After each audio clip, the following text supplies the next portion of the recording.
Gate लगेगा उसी। Hello दोस्तों, स्वागत है आज की इस क्लास में।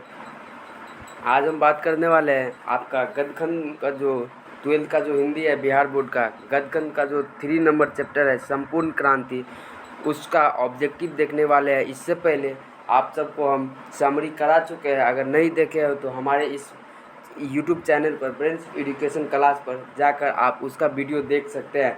बहुत अच्छा से सबसे आसान भाषा में समरी आप सबको हम प्रोवाइड किया हूँ। अगर वो समरी वाला क्लास आप अच्छे से देख लेते हो तो आधा ऑब्जेक्टिव आपका क्लियर हो जाएगा और चैप्टर से भी बहुत कुछ आधा आधा सीख मिल ही जाएगा। अगर कम समय में आप हिंदी का तैयारी करना चाहते हो, क्योंकि अभी टाइम भी बहुत कम है आप सबके पास, 3 महीना सिर्फ बचा है। अगर कम से कम समय में तैयार करना चाहते हो तो ऑब्जेक्टिव हम अपलोड करते ही है, और समरी का भी क्लास सुबह में 7:15 तक में अपलोड हो जाता है और शाम को 7:15 में ये ऑब्जेक्टिव उसका करा देता हूँ। और उसके बाद ऑब्जेक्टिव सब्जेक्टिव तो बाद में दोपहर को तो हो ही जाता है वो अपलोड इस चैनल पर।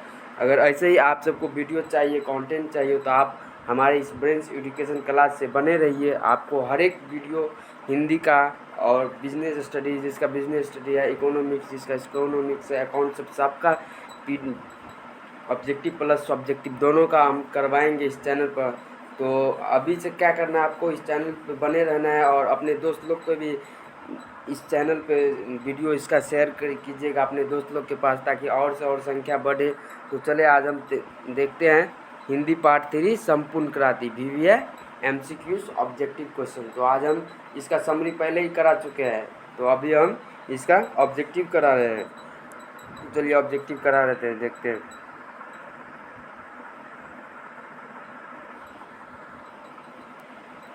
फर्स्ट नंबर क्वेश्चन क्या है, संपूर्ण क्रांति के रचनाकार कौन है?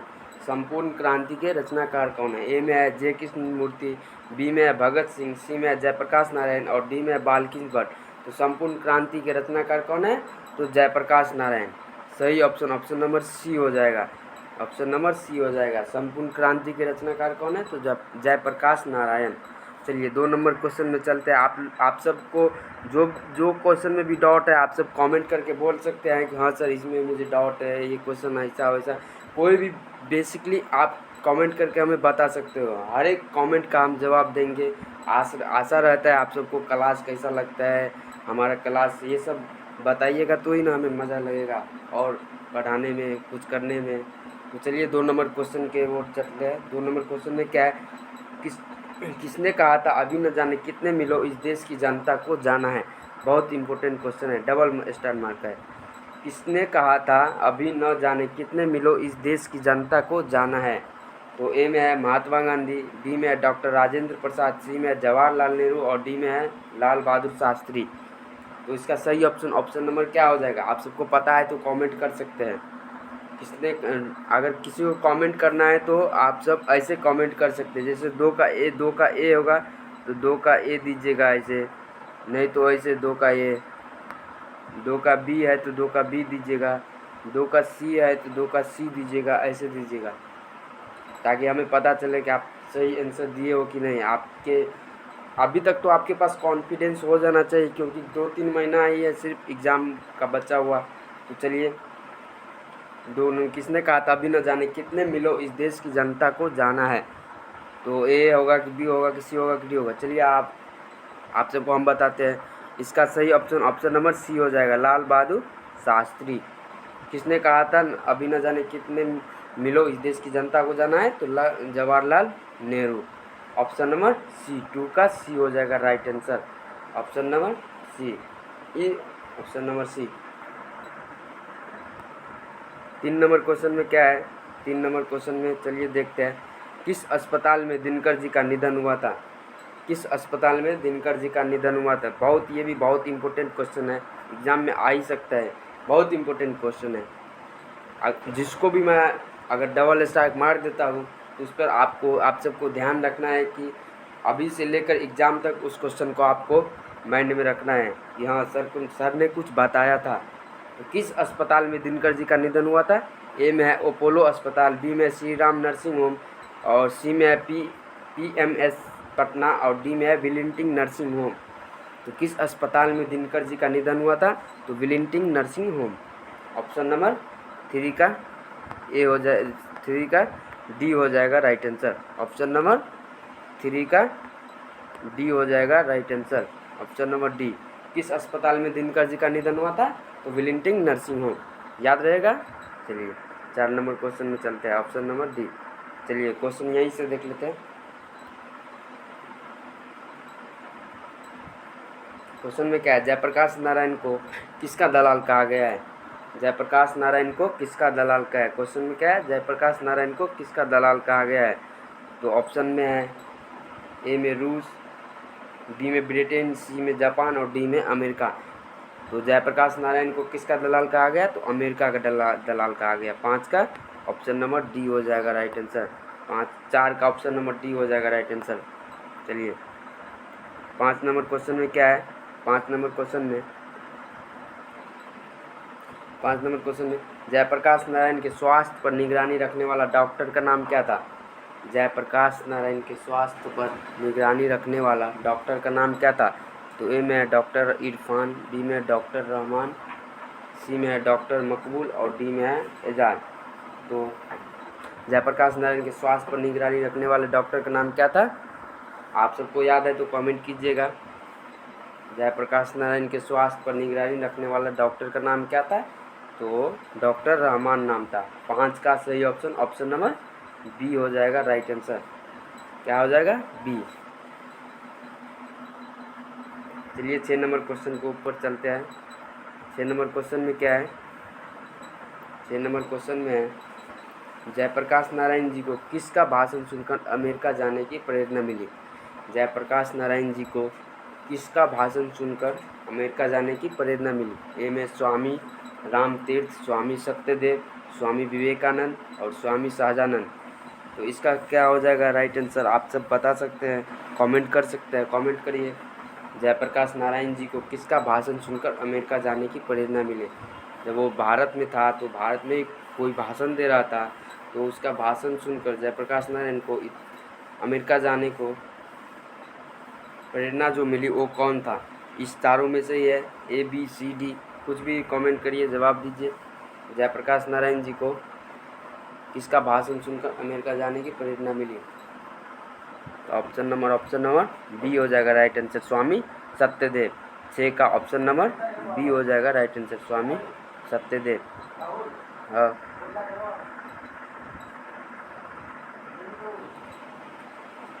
फ्री प्रेस के मालिक कौन थे? फ्री प्रेस के मालिक कौन थे? 7 नंबर क्वेश्चन में क्या है? फ्री प्रेस के मालिक कौन थे? आत्मानंद जी, शिवानंद गोस्वामी, बी में और डी में क्या है? डी में सदानंद जी और डी में है शारदानंद गुप्त। तो फ्री प्रेस के मालिक कौन थे? तो Sadanand ji. Option number C हो जाएगा। फ्री प्रेस के मालिक कौन थे? तो ऑप्शन नंबर सी हो जाएगा। 7 का option number C right answer हो जाएगा, सदानंद जी। चलिए 8 नंबर क्वेश्चन में क्या है? 8 नंबर क्वेश्चन में क्या है? 8 नंबर क्वेश्चन में ये double star mark, double star मार दिया तो मार दिया। ब्रेन ऑफ मुंबई किसे कहा जाता है? ब्रेन ऑफ मुंबई किसे कहा जाता है?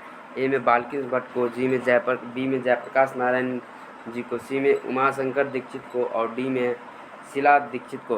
ब्रेन ऑफ मुंबई किसे कहा जाता है? ब्रेन ऑफ मुंबई किसे कहा जाता है? ए में है बाल्किस भट्ट को, बी में जयप्रकाश नारायण को, सी में उमाशंकर दीक्षित को और डी में शीला दीक्षित को। ब्रेन ऑफ मुंबई किसे कहा जाता है? अब तो उमाशंकर दीक्षित को। ब्रेन ऑफ मुंबई किसे कहा जाता है? उमाशंकर दीक्षित को। 8 का ऑप्शन नंबर सी हो जाएगा right answer. Option number C हो जाएगा right answer. Brain of Mumbai किसे कहा जाता है? उमाशंकर दीक्षित को। याद रहेगा। चलिए 9 नंबर क्वेश्चन को चलते हैं। 9 नंबर क्वेश्चन में क्या है? जयप्रकाश नारायण ने ISC की परीक्षा कहाँ से पास की? जयप्रकाश नारायण ने ISC की परीक्षा कहाँ से पास की? ए में पटना कॉलेज, बी में हिंदू विश्वविद्यालय, सी में बिहार विद्यापीठ और डी में पटना साइंस कॉलेज। तो जयप्रकाश नारायण ने ISC की परीक्षा कहाँ से पास की? ए में है पटना कॉलेज, बी में हिंदू विश्वविद्यालय, सी में बिहार विद्यापीठ, डी में पटना साइंस कॉलेज। तो जयप्रकाश नारायण ने ISC की परीक्षा बिहार विद्यापीठ से पास की थी। 9 का ऑप्शन नंबर सी हो जाएगा राइट आंसर। 9 का ऑप्शन नंबर सी हो जाएगा राइट आंसर। चलिए ये भी बहुत आएगा ही आएगा, बहुत अच्छा क्वेश्चन है। लेनिन की मृत्यु कब हुई थी? लेनिन की मृत्यु कब हुई थी? ए में 1928 ईस्वी, बी में 1925 ईस्वी, सी में 1922 ईस्वी, डी में 1924 ईस्वी। डी में 1924 ईस्वी। लेनिन की मृत्यु कब हुई थी? याद है ये इसका आपको तो ये 10th के हिस्ट्री में भी पढ़ चुके होंगे। अगर याद है, थोड़ा भी याद है तो आप कमेंट करके देखिए। अगर सही हो जाता है तो और बेटर है, नहीं तो हम तो बताने वाला ही है। तो लेनिन की मृत्यु कब हुई थी? लेनिन की मृत्यु 1924 ईस्वी में हुई थी। लेनिन की मृत्यु 1924 ईस्वी में हुई थी। 10 का ऑप्शन नंबर डी हो जाएगा राइट आंसर।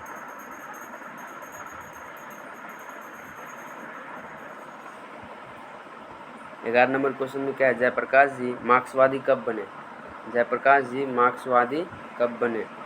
जयप्रकाश जी मार्क्सवादी कब बने? ए में 1926 ईस्वी, बी में 1928 ईस्वी, सी में 1924 ईस्वी, डी में 1925 ईस्वी। तो जयप्रकाश जी मार्क्सवादी कब बने?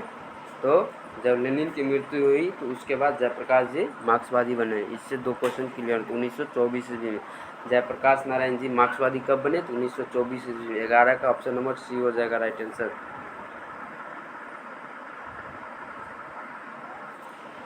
12 नंबर क्वेश्चन में क्या है? फणीश्वर नाथ रेणु की पुस्तक है। फणीश्वर नाथ रेणु की पुस्तक है। ये भी डबल स्ट्राइक मार्क है।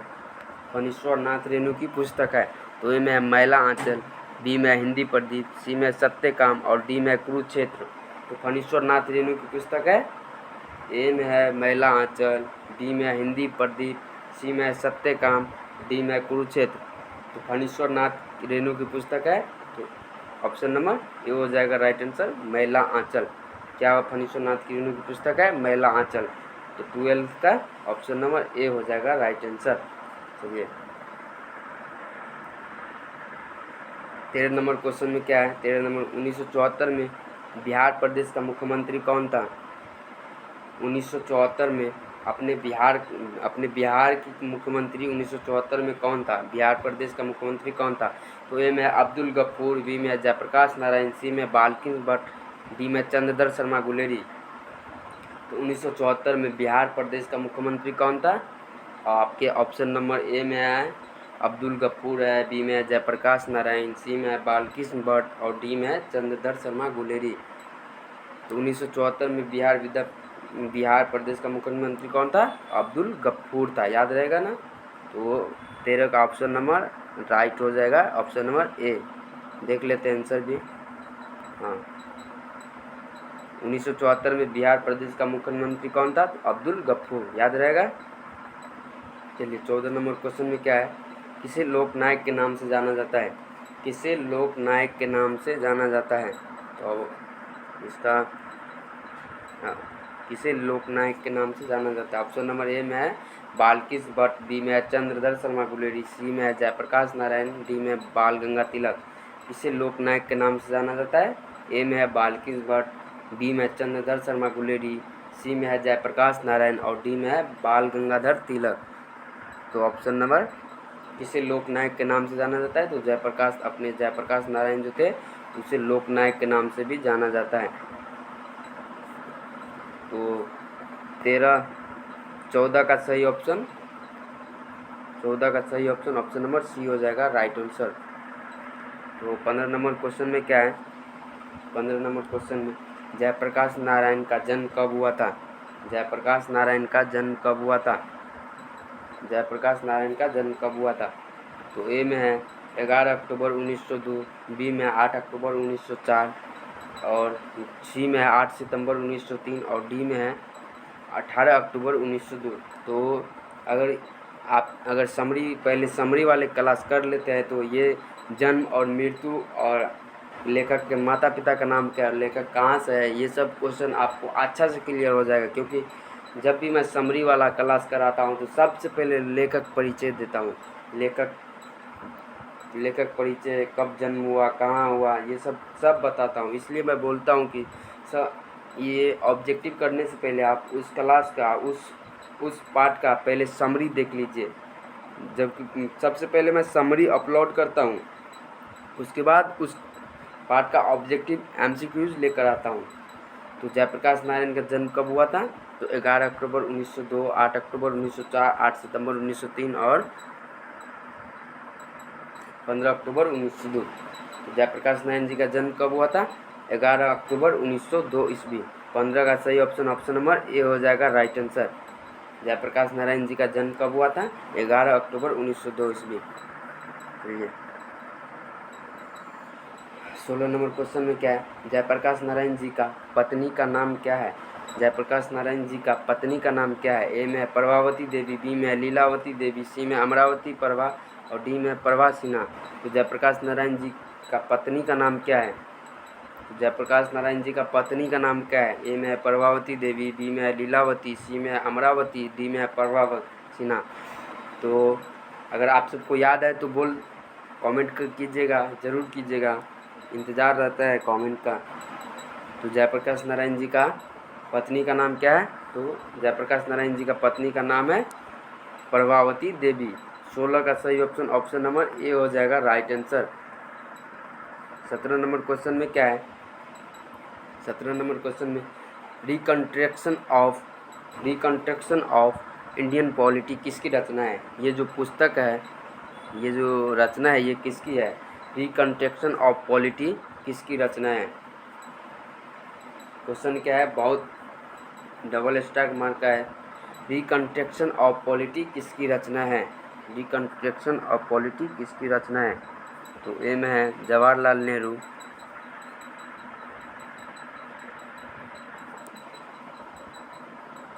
बी में है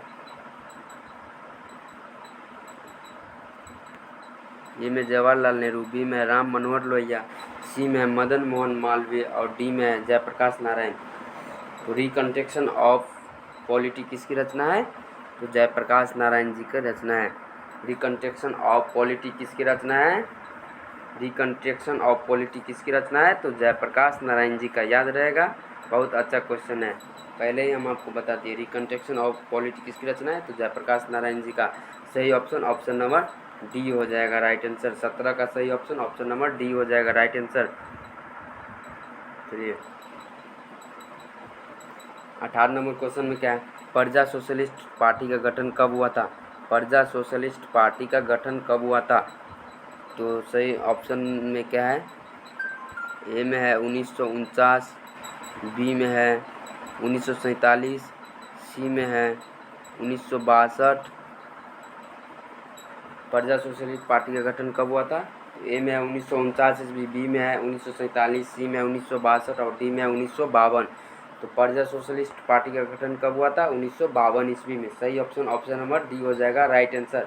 18 का ऑप्शन नंबर डी हो जाएगा राइट आंसर। आप सब ये क्लास पहले पूरा करिए, उसके बाद हम आपको लास्ट में हम सब कुछ बताने वाला है। क्या, कहाँ से मिलेगा ये PDF, कैसे मिलेगा, सब कुछ बताने वाला। पहले आप सब क्लास कर लिए, PDF सब का टेंशन मत लीजिएगा, वो भी हम फ्री में प्रोवाइड करेंगे, 1 रुपया भी नहीं। तो जयप्रकाश नारायण जी को 19 नंबर क्वेश्चन में जयप्रकाश नारायण जी को भारत रत्न की उपाधि कब दी गई थी? जयप्रकाश नारायण जी को भारत रत्न की उपाधि कब दी गई थी?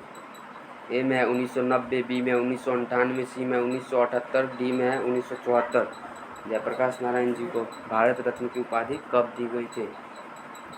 तो जयप्रकाश नारायण जी को भारत रत्न की उपाधि 1998 में दी गई थी। 19 का ऑप्शन नंबर बी हो जाएगा राइट आंसर। ऑप्शन भी देख लेते हैं, ऑप्शन नंबर बी।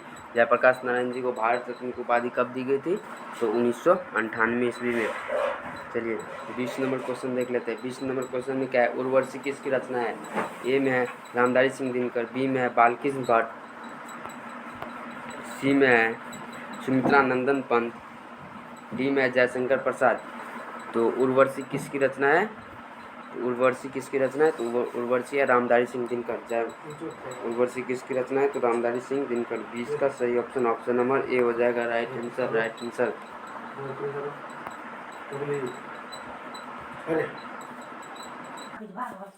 माटी की मूर्ति किसकी रचना है? 21 नंबर क्वेश्चन में क्या है?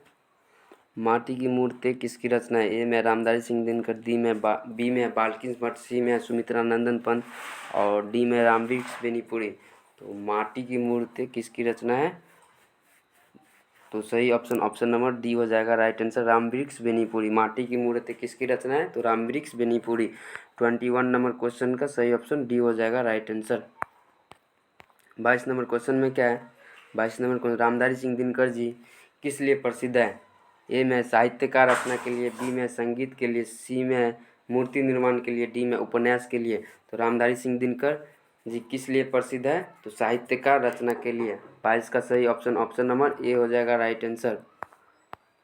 23 नंबर क्वेश्चन में क्या है? 23 नंबर क्वेश्चन में क्या है? 23 नंबर में जयप्रकाश नारायण ने संपूर्ण क्रांति वाला ऐतिहासिक भाषण कहाँ और कब दिया था? जयप्रकाश नारायण ने संपूर्ण क्रांति वाला ऐतिहासिक भाषण कहाँ और कब दिया था? डबल स्टार वाला क्वेश्चन है। तो ए में इलाहाबाद में 5 जून 1977 को, बी में रांची में 5 जून 1975 को, डी में है जमशेदपुर में 5 जून 1973 को और डी में है पटना में 5 जून 1974 को। तो ये क्वेश्चन जब भी आएगा मैं एक ट्रिक बता देता हूँ।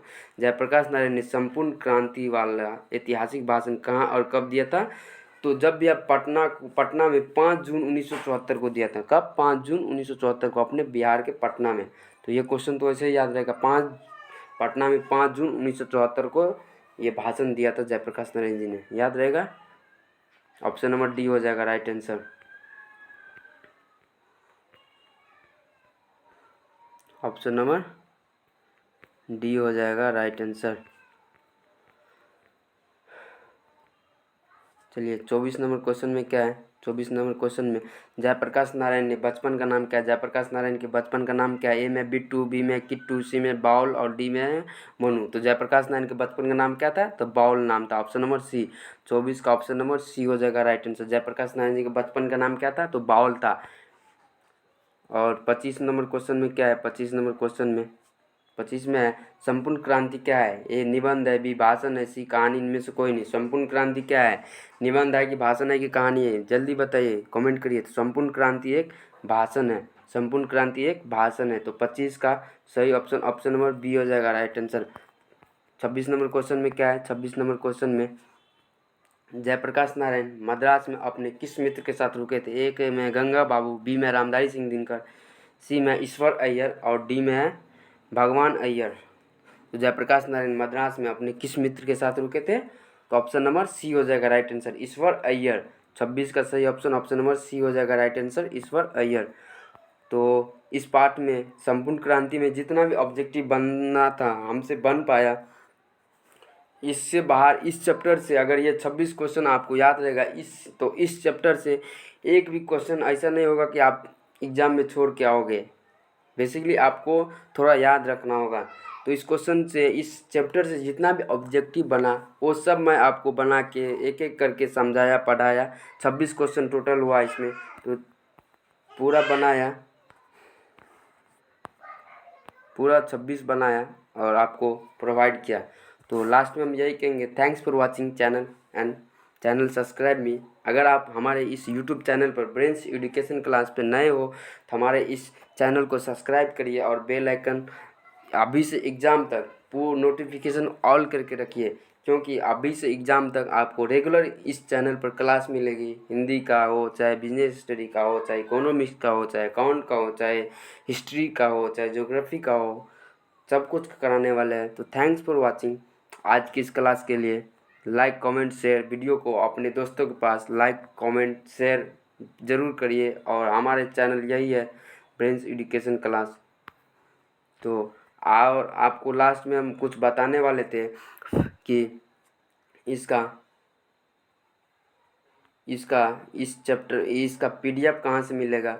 तो इसका पीडीएफ जो है हमारे Telegram channel brains education class official करके चैनल है, जो कि उस चैनल का लिंक आपको हमारे इस वीडियो के डिस्क्रिप्शन में उस चैनल का लिंक डाला हुआ है। तो टेलीग्राम चैनल से ज़रूर जुड़िए क्या, ताकि वहाँ से आपको पीडीएफ मिल सके। तो जाइए और डिस्क्रिप्शन में टेलीग्राम का लिंक है और व्हाट्सएप का भी लिंक है, फेसबुक का भी लिंक है, इंस्टाग्राम का भी लिंक है। इस सब पर भी फॉलो करिए, जाइए और जुड़िए, चैनल से जुड़िए ताकि आपको एक एक चीज़ का नोटिफिकेशन पता चले। तो चलिए मिलते हैं, आज के लिए इतना ही। मिलते हैं अगली क्लास में नए वीडियो के साथ, नए चैप्टर के साथ। तब तक के लिए बाय बाय।